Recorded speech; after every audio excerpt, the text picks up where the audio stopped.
Kamala Harris has finally decided. Now, I think if you want to be the president of the United States for one of the two major parties and you get installed the way she was, nobody voted for her. Nobody wanted her when she put herself up in front of her own people. Her own party said, no, thanks, but no thanks, baby.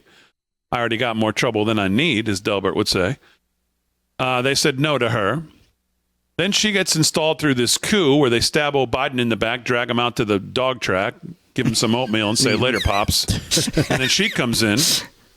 And then she takes 38 days to decide whether she even wants to take questions. And the pressure becomes so much that her team, if deciding what and where to do a simple sit-down interview with people who regularly lick your face anyways is such a chore, that alone should be disqualifying. The fact that they went through all of this to even get to announce that they're going to sit down, get ready, with Dana Bash on CNN, and Tim Walz is going to sit with her. Good God. It won't even be a solo interview. Right. She won't sit down by herself with lapdog Dana Bash. She's going to have Tim there with her.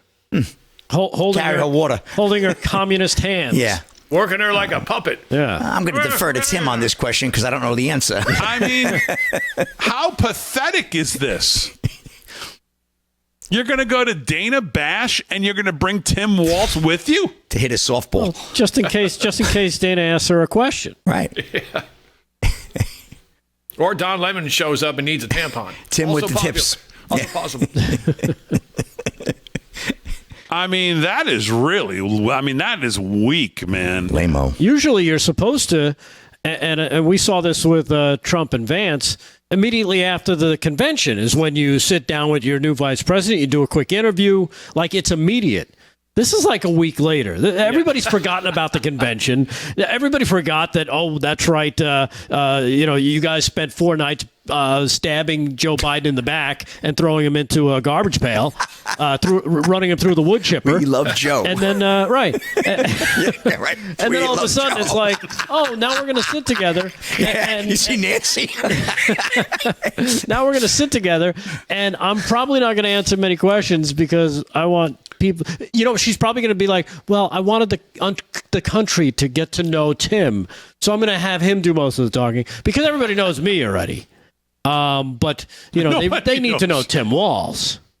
It's all about the passage of Tim. Yes. This is what's about the passage of Tim. Dana, Tim is unburdened here, He's like a Venn diagram of stupid. Tim's happy to be unburdened here, Dana. What's your next question? That's it? Okay, great. Thanks. So our friend Bonchi over there at Red State says today about this news, the first thing that comes to mind is how absolutely pathetic this is.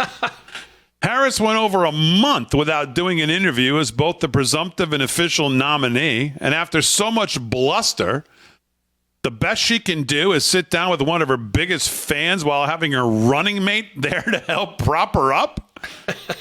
Making this a joint interview is very deliberate because they typically devolve into the interviewer asking about their personal relationship, something that's completely irrelevant to voters. Oh, how did you and Tim meet? When you guys go to dinner, where do you go? What do you like about her, Tim? What do you like about him? Come on.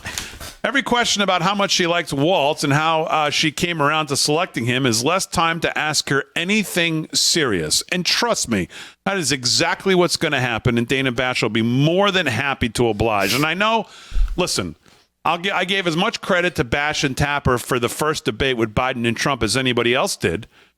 And people will say, well, no, look at what she was in the debate. Yeah, this is not going to be the same. Not going to be the same at all. And Bonchi says, with that being said, Bash is such a hack that she isn't likely to ask any tough questions no matter how much time she's given. The examples of the left-wing anchor playing mouthpiece for the Democratic Party are numerous. The smart money should be on this interview being nothing but a slow-pitch softball season.